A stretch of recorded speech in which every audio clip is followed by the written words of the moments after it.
Era uma vez uma velha muito velha.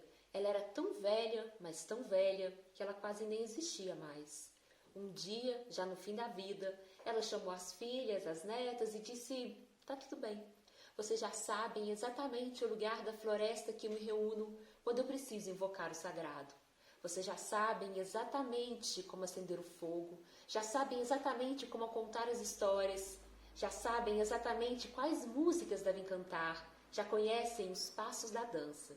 Sempre que precisarem, façam exatamente isso e o sagrado virá."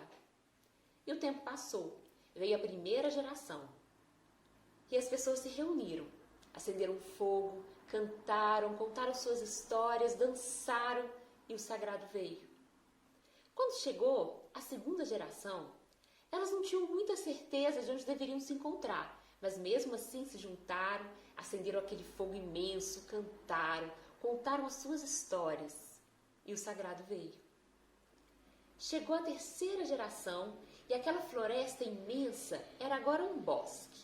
As pessoas já não tinham muita certeza de onde buscar lenha, mas mesmo assim se reuniram. Contaram suas histórias, cantaram, dançaram e o sagrado veio. Quando chegou a quarta geração, aquele bosque era agora uma praça. As pessoas já não tinham a menor ideia de como acender o fogo, já não conheciam mais as histórias e nem as letras das músicas. Mas não é que nessa hora passava por ali alguém que conhecia uma história. Chamou as crianças que brincavam, chamou as suas avós e contou essa história em voz alta. E ainda assim, o sagrado veio. E dizem que é por isso que até hoje, sempre que a gente se reúne assim, conta uma história em voz alta, toca um instrumento ou faz um passo de dança, o sagrado vem. E foi pensando nesse sagrado, que pode ser tantas coisas, que a gente ficou nesse tempo de isolamento social, pensando a melhor maneira de chegar até vocês. E o melhor jeito é fazendo aquilo que a gente mais gosta e mais sabe fazer, contando histórias. Então sejam muito bem-vindos, muito bem-vindas a esse nosso espaço virtual do Instituto Cultural Abra a Palavra. Nós vamos realizar a terceira edição do Era uma Voz, ciclo de reflexões sobre a narração artística. E agora, essa terceira edição, vamos realizá-la no ambiente virtual, ao vivo, nas nossas redes sociais. O Era uma Voz, ele nasceu do nosso desejo de pensar a narração artística, ou a arte de contar histórias, como a gente costuma dizer.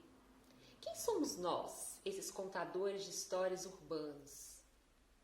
Como a gente vive, onde estamos? A gente sabe que os contadores de histórias tradicionais, aqueles que a gente aprendeu ouvindo suas histórias nas cozinhas, nas varandas, nos quintais, ele acabou sendo transcriado para os momentos contemporâneos. Hoje o contador de histórias, ele está no museu, ele está numa praça pública, no teatro, na escola, na biblioteca e também nesse ambiente virtual.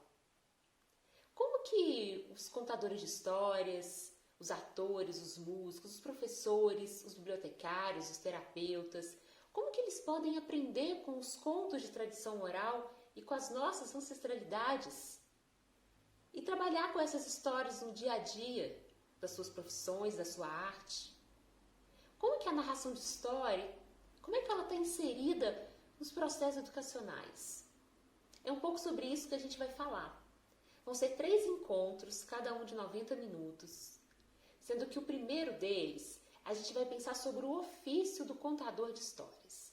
Quem somos nós? Quantos somos? Onde estamos? Como atuamos? Como sobreviver dessa arte ancestral e que se atualiza nos tempos de hoje? Para essa conversa, eu convido o narrador, pesquisador e diretor da Casa Tombada de São Paulo, Giuliano Tierno, e também o músico, narrador e gestor cultural Fernando Chagas, de Belo Horizonte. No segundo dia, eu vou conversar com a Luciene Souza, da Bahia, e com a Josiane Geroldi, lá de Santa Catarina, e a gente vai pensar a narração de histórias como linguagem artística. Quais são seus fundamentos? Quais são os seus fundamentos técnicos, teóricos, práticos? E no terceiro dia, vamos pensar sobre a narração e seus processos educacionais. Como pensar a narração de histórias, a narração artística, dentro da educação formal e informal. E para isso, eu vou convidar para conversar comigo e com você que está aí do outro lado, a narradora, pedagoga, pesquisadora Gislane Matos, que foi uma das primeiras pessoas a pensar essa arte no contexto urbano, aqui no Brasil, e o narrador e ator, o Arley Goulart, dos Tapetes Contadores de Histórias do Rio de Janeiro. Bom, é nesse ambiente virtual que a gente convida você para fazer o sagrado acontecer. Sejam bem-vindos e até logo!